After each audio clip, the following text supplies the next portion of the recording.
Pelaksanaan tes CPNS semakin dekat dan kalian jangan sampai leha-leha doang ya, karena persaingan nanti akan sangat ketat. Nah, oleh karena itu yuk kita mendingan belajar bareng-bareng lewat soal-soal yang akan aku tampilkan di video ini. Tanpa lama-lama kita mulai aja ya.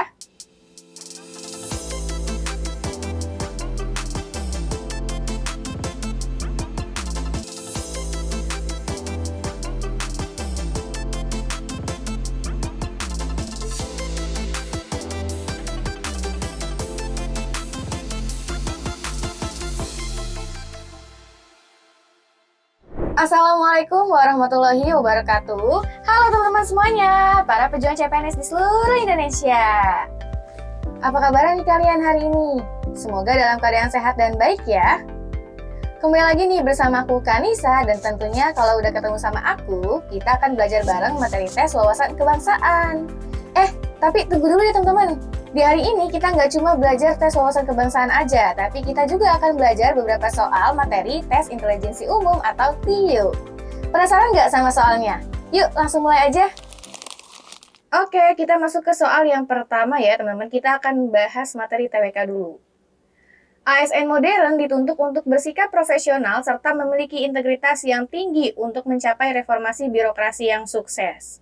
Berikut ini yang merupakan perilaku berintegritas seorang ASN adalah: A. Mencintai instansi tempat bekerja dengan segenap jiwa dan raga.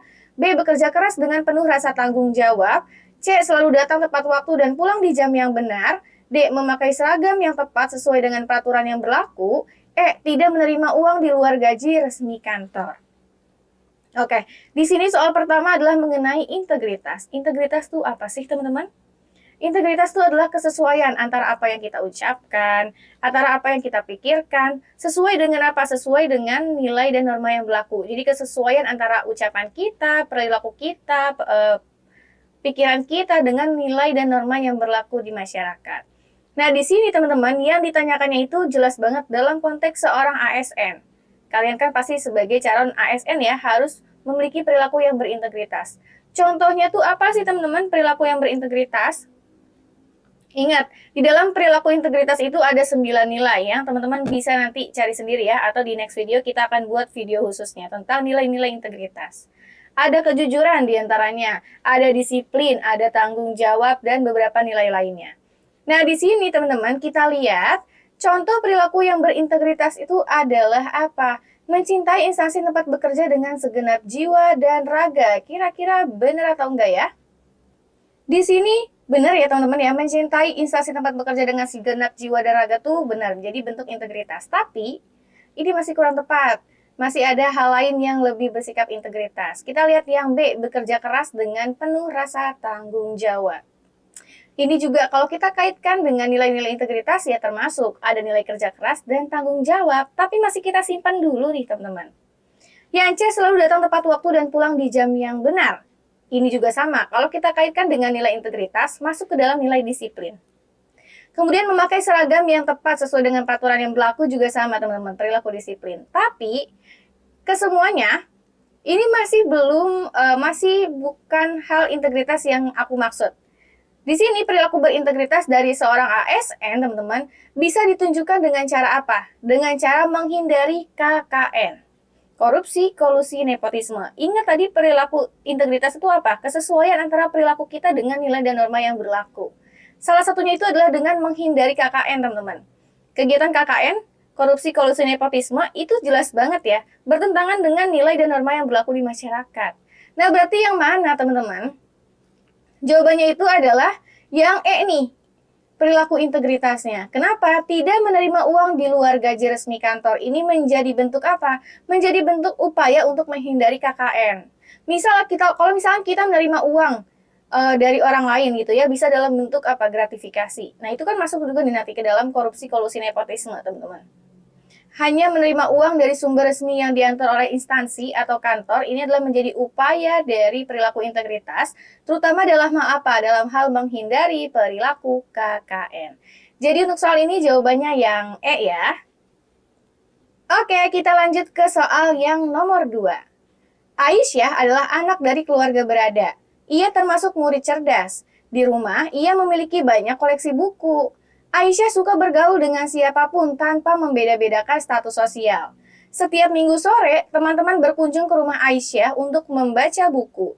Sikap tidak memilih teman dalam bergaul yang dilakukan Aisyah merupakan bentuk pengamalan Pancasila nih, khususnya sila yang keberapa?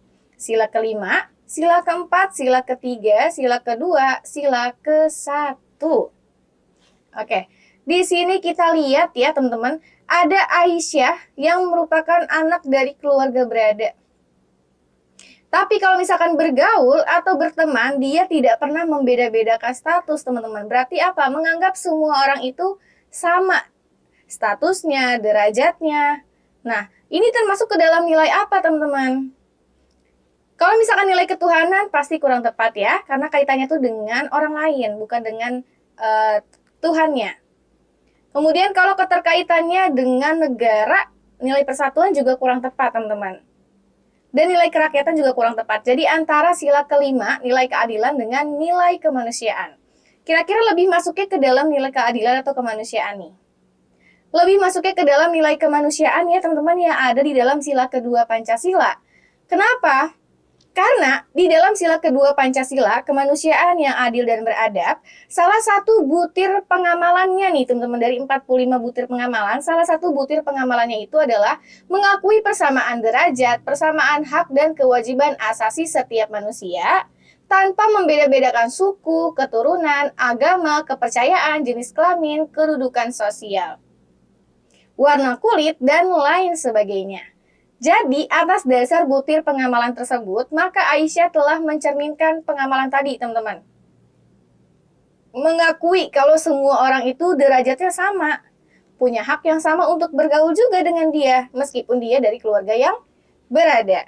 Jadi untuk soal ini, teman-teman, sikap tidak memilih teman dalam bergaul, itu adalah bentuk pengamalan dari sila yang kedua Pancasila, kemanusiaan yang adil dan beradab. Oke, teman-teman, kita masuk ke soal berikutnya ya. Sekarang kita akan bahas materi TIU nih. Yang pertama kita akan bahas soal analogi dulu. Gawang dan lapangan. Sama aja atau sebagaimana dengan apa nih, teman-teman? Titik, titik, titik, titik, titik, titik. A. Teko dan air. B. Buku dan sampul. C. Ember dan kamar mandi. D. Dapur dan memasak. E. Gayung dan ember. Oke, untuk bisa tahu, teman-teman, kita cari dulu nih hubungan antara gawang dan juga lapangan. Gawang. Gawang tuh biasanya ada di mana sih, teman-teman? Gawang biasanya ada di lapangan kan ya? Wah, berarti di sini kita harus mencari juga nih kata-kata yang kaitannya atau kata kuncinya itu biasanya ada di mana. Oke, kita cari yang A. Teko dan air. Teko biasanya ada di air. Kira-kira benar nggak, teman-teman? Salah. Teko dan air itu hubungannya adalah teko adalah alat-alat untuk menyimpan air. Jadi yang A kurang tepat. Kemudian buku ada di sampul. Benar nggak ya hubungannya? Salah. Buku itu agar tidak rusak biasanya di sampul. Atau buku halaman depan itu adalah halaman sampulnya nih atau covernya. Jadi yang B kurang tepat juga. Yang C, ember biasanya ada di kamar mandi. Wah, benar nggak teman-teman? Benar dong, ember ya biasanya ada di kamar mandi untuk nampung air. Ya, untuk nampung air. Jadi di sini jawabannya yang C, teman-teman. Yang punya hubungan serupa itu adalah ember dan kamar mandi. Jadi gawang biasanya ada di lapangan, sebagaimana ember biasanya ada di kamar mandi. Kemudian kalau yang D kita lihat hubungannya apa ya? Dapur dan memasak. Hubungannya itu adalah dapur tempat untuk memasak. Jadi yang D salah. Kalau gayung dan ember ini hubungannya adalah keduanya ini adalah alat-alat yang memang biasanya ada di kamar mandi. Tapi kurang tepat ya teman-teman ya. Semestinya ini kalau mau tuh kayak yang C nih, gayung dan kamar mandi pasangannya. Tapi di sini pasangannya ember. Jadi jawabannya yang E kurang tepat juga. Yang tepat yang mana tadi? Yang C. Gawang ada di lapangan, maka ember ada di kamar mandi. Oke, kita lanjut soal berikutnya. Kita akan bahas soal deret angka ya. Di sini ada angka 113, 120, 134, 155, dan titik, titik, titik. Oke, kira-kira ini berapa ya? Yuk, Kita cari yang A 163, B 168, C 173, D 177, E 183. Oke, kita lihat di sini jaraknya nggak terlalu jauh ya teman-teman ya. Oke, kita pakai cara nih lengkap satu dulu. 113 ke 120, kira-kira ini ditambah berapa nih? Ditambah 7 ya, ini plus 7 di sini. Oke, kita lanjut lagi. 120 ke 134. Plus berapa? Plus 14. Ya. Oh, ternyata di sini plusnya adalah kelipatan 7, teman-teman. Ya, 7 dan 14. Ini kan kelipatan 7. Kita lihat lagi untuk memastikan. 134 ke 155, ini ditambah berapa? Ditambah 21. Oh, berarti benar, teman-teman. Ini adalah polanya ditambah kelipatan 7. Setelah 21, kelipatan 7 berapa lagi, teman-teman? Yaitu 28. Ini 7 kali 1, 7 kali 2, 7 kali 3, 7 kali 4. Ini kelipatan-kelipatan 7 ya, teman-teman. Nah, berarti berapa nih? 155 ditambah 28. 155 ditambah 28 itu adalah 183 ya, teman-teman ya. Jawabannya itu adalah yang E. Oke. Kita akan lanjut lagi nih ke soal berikutnya. Apa ya soal berikutnya? Stop. Sebelum kita lanjut ke soal berikutnya, aku mau ajak kalian dulu nih untuk bantu channel ini agar terus berkembang dengan cara klik like video ini, kemudian subscribe, nyalain notifikasi, dan juga jangan lupa untuk share video ini. Kalau udah, yuk kita lanjut bahas lagi soal berikutnya. Oke, kita lanjut ya teman-teman. Ternyata soal berikutnya itu adalah mengenai deret huruf nih. Ada M, P, Q, T, lalu selanjutnya apa nih? A, U, B, V, C, S, D, M, E, dan W. Oke, kita lihat ya teman-teman di sini. Kalau misalkan kalian bingung ya ada A, B, C, D, E, kalian sebenarnya bisa nih ubah menjadi angka, teman-teman. Bisa ubah menjadi angka. M itu adalah huruf keberapa, P huruf keberapa, Q huruf keberapa, T huruf keberapa. Jadi kayak deret angka lagi. Jadi kalian ubah ke angka. Atau bisa juga nih, teman-teman cari ininya, apa namanya, selisihnya. Seperti M ke P. M, N, O. Lalu P, berarti dia ada selisih 2 huruf, teman-teman, sebelum ke huruf P. Kemudian P ke Q, tidak ada ya. Q ke T, Q, R, S. Wah, berarti di sini langsung ada T. Oh, berarti selanjutnya apa nih teman-teman polanya? Polanya, kalau tadi antara P dan Q tidak ada selisih kan ya? Berarti setelah huruf T apa? Kalau misalkan tidak ada selisihnya. Jelas banget yang U. Ya.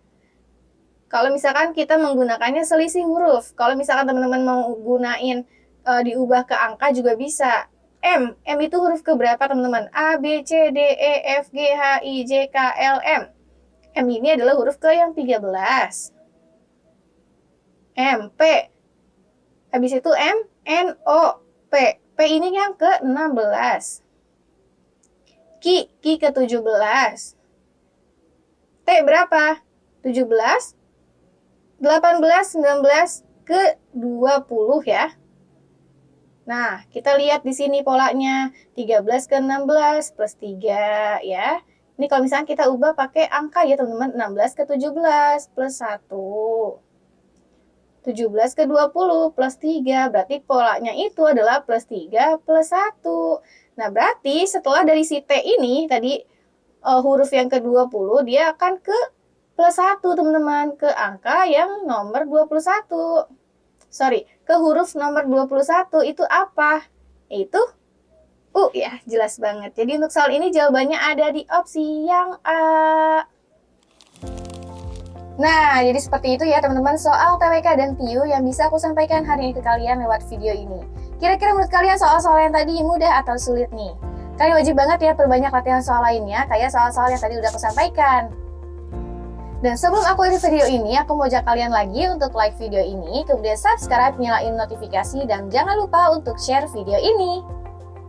Dan terakhir aku ucapin terima kasih karena kalian sudah menonton videonya sampai habis. Kita ketemu lagi di bedah soal selanjutnya dan tentunya dengan soal dan materi yang lebih beragam. Dadah!